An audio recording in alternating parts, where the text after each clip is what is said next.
الحمد للہ رب العالمین والصلاة والسلام علی الانبیاء والمرسلین اعوذ باللہ من الشیطان الرجیم بسم اللہ الرحمن الرحیم رب اشرح لی صدری ویسر لی امری واحلل عقدۃ من لسانی یفقہوا قولی واجعل لی وزیرا من اہلی۔ محترم سامعین، السلام علیکم ورحمۃ اللہ وبرکاتہ۔ الحمدللہ قرآن پاک کا مطالعہ ہمارا جاری ہے۔ سورہ بقرہ کی آیت نمبر 193 تک ہم پڑھ چکے ہیں۔ آج انشاءاللہ آیت نمبر 194 اور 195 پڑھیں گے۔ اعوذ باللہ من الشیطان الرجیم بسم اللہ الرحمن الرحیم۔ الشہر الحرام بالشہر الحرام والحرمات قصاص۔ حرمت والا مہینہ حرمت والے مہینے کے مقابل ہے، اس کے مقابلے میں ہے، اور تمام حرمات کا، تمام ممنوعات کا قصاص ہے، بدلہ ہے۔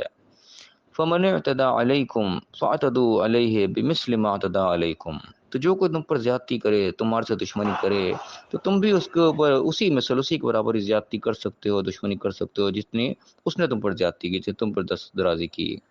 واتقوا اللہ، اللہ کا تقوی اختیار کرو۔ واعلموا ان اللہ مع المتقین، اور جان رکھو کہ اللہ متقین کے ساتھ ہے۔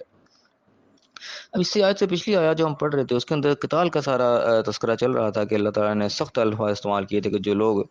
تم سے لڑ رہے ہیں تم بھی انہیں قتل کرو، جہاں سے انہوں نے تمہیں نکالا تم بھی انہیں نکال دو۔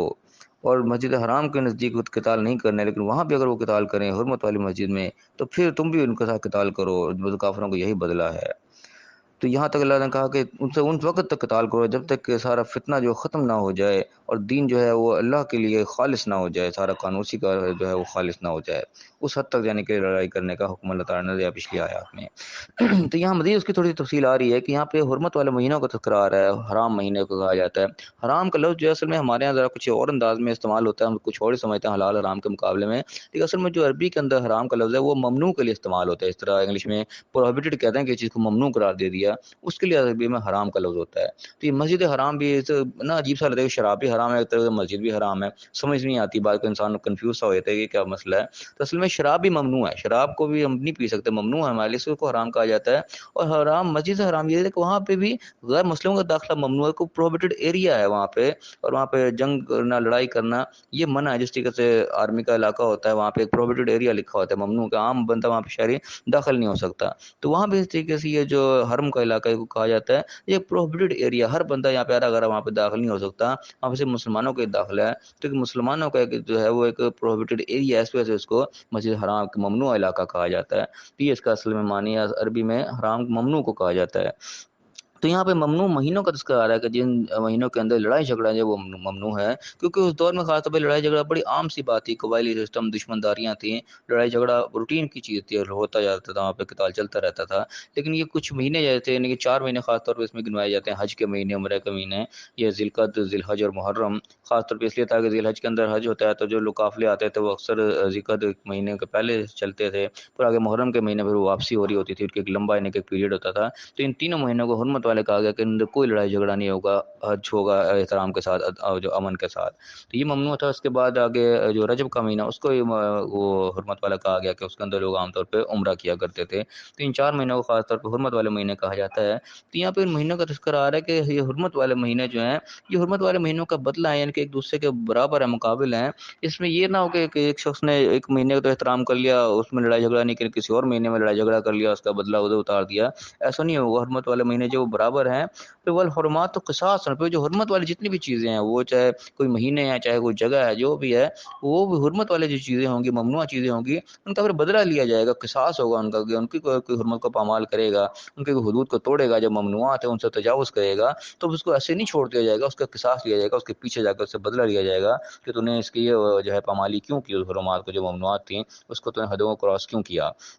کیونکہ ایسا کہ حرمت والا مہینہ لڑائی جھگڑا منع ہے، ٹھیک ہے، آپ کو ہی پتہ ہے، اگلے کو ہی پتہ ہے، لیکن اس نے نہ وہ حد کراس کر لی، اس حرمت والے مہینے میں اس نے لڑائی کر دی، نقصان کر دیا۔ اب ہم کہیں جی نہیں ہمارا تو ہاتھ بندھے ہوئے، ہم تو اس میں نہیں لڑ سکتے، وہ آیا آرام سے نقصان کر کے، آپ کو نقصان پہنچا کے، زیادتی کر کے وہ چلا گیا، نکل گیا، آپ نے اس کو کچھ کہا ہی نہیں، وہ تو اس کے لیے ایک فری ہینڈ مل گیا، اس چیز کی اجازت اللہ تعالیٰ نے نہیں دی۔ کہا کہ فمن اعتدى علیکم، تو جو تم پر زیادتی کرے گا، تمہارے ساتھ کسی نے دست درازی کی، فاعتدوا علیہ بمثل ما اعتدى علیکم، تم بھی اس کے ساتھ اتنی دست درازی کر سکتے ہو جتنی اس نے تمہارے ساتھ کی، اتنی زیادتی وہ کر گیا جتنی وہ اس نے حد کو کراس کیا ہے، اس کے برابر تم بھی اس سے بدلہ لے سکتے ہو، اس کو چھوڑ نہیں دینا، اس کو فری ہینڈ نہیں دے دینا۔ واتقوا اللہ، لیکن اللہ کا تقوی اختیار کرنا ہے، اس میں تمہاری طرف سے کوئی زیادتی نہ ہو جائے، زیادتی کا آنسر بالکل نہیں ہونا چاہیے، اس کے برابر تم کر سکتے ہو، جس حد تک وہ جا رہا ہے اس حد تک جا کے تم اس کو روک سکتے ہو، اس کا راستہ بند کر سکتے ہو۔ ظاہر ہے جو ایک بندہ لڑ رہا ہے تو اس کے ساتھ لڑائی کرنی پڑے گی جبھی وہ رکے گا، ایسے نہیں ہو سکتا کہ وہ ایک طرف لڑ رہا ہے ہم ہاتھ نہیں ہاتھ سے اس کو روکے، ایسا تو ممکن نہیں ہے، تو برابر تمہیں بھی اس کے برابر لڑائی کرنی پڑے گی، لیکن اس کے اندر زیادتی نہ ہو جائے، اللہ کا تقوی دل سے نہ نکل جائے۔ اللہ تعالیٰ دیکھ رہا ہے ہر چیز کو، ممنوع کر رکھا ہے اللہ تعالیٰ نے، اجازت دی ہے تو کسی لمٹ کے اندر رہ کے دی ہے، اس لمٹ کو تم نہ کراس کر جانا، اس چیز کو ذہن میں رکھنا کہ واتقوا اللہ وَاعْلَمُوا، اور جان لو ان اللہ مع المتقین، اللہ متقین کے ساتھ ہی ہے، یعنی کہ اس کے تقوی اگر رہ کے تم اس کی لڑائی جھگڑا بھی کرو گے، جو بھی کرو گے، تو اللہ کی مدد تائید تمہارے ساتھ رہے گی، کہ تم اپنے آپ میں آگے نکل جاؤ گے، اپنے آپ کو جو ہے اس حد سے بھی کراس کر دو گے جہاں تک اللہ نے روکا ہے، تو پھر اللہ کی مدد نکل جائے گی، وہ اللہ کی معیت جو ہے اللہ تعالیٰ مع المتقین جو ہے وہ پھر مع المتقین نہیں رہے گا، اللہ تعالیٰ ہٹ جائے گا، جب تم متقین نہیں رہو گے تو اللہ بھی تمہارے ساتھ نہیں رہے گا، اس چیز کو ضرور ذہن میں رکھو۔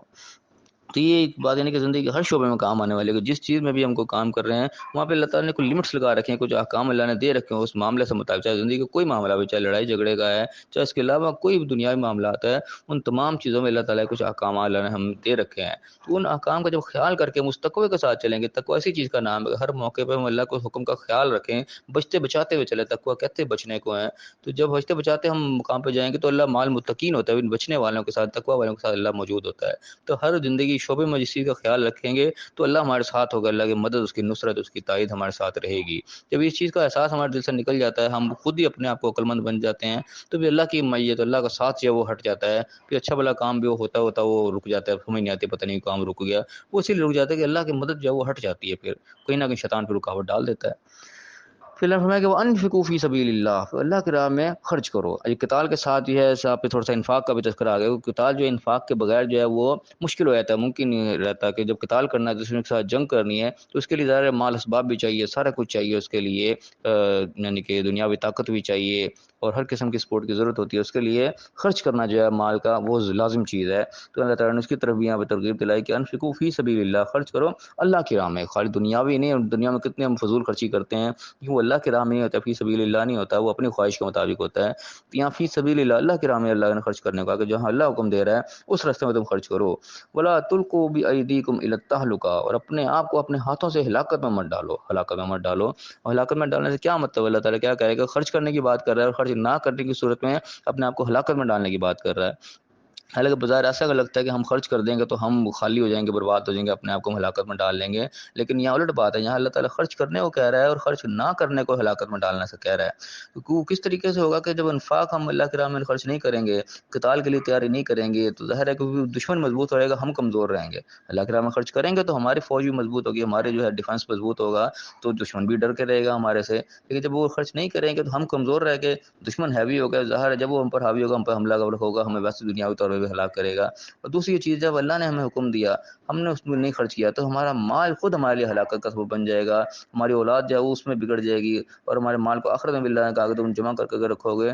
جہنم کی آگ میں تپا کر تمہیں اس سے داغا جائے گا، تو وہ آخرت میں بھی ہلاکت کا سبب بنے گا اور دنیاوی طور پہ بھی وہ ہلاکت کا سبب بنتا ہے، دونوں جہانوں کی ہلاکت اس کے اندر آتی ہے اگر ہم اللہ کی راہ میں اس کو خرچ نہیں کریں گے، تو یہ مال بھی یعنی کہ انسان کے لیے فتنہ بن جاتا ہے بہت بڑا، ہم نے دیکھا ہے مال کے اوپر لوگوں کی لڑائیاں جھگڑے ہوتے ہیں، ایک دوسرے کو قتل و غارت ہو جاتا ہے، بھائی بھائی کو مار دیتا ہے، باپ بیٹے کو مار دیتا ہے، وہ کیوں ہوتا ہے، وہ مال کے لالچ میں ہی ہوتا ہے، تو مال اگر اللہ کے راہ میں خرچ نہیں کیا جائے گا تو مال ہی ہلاکت کا سبب بن جاتا ہے، دنیا میں بھی جو ہے تو بالکل نظر آتی ہیں یہ چیزیں،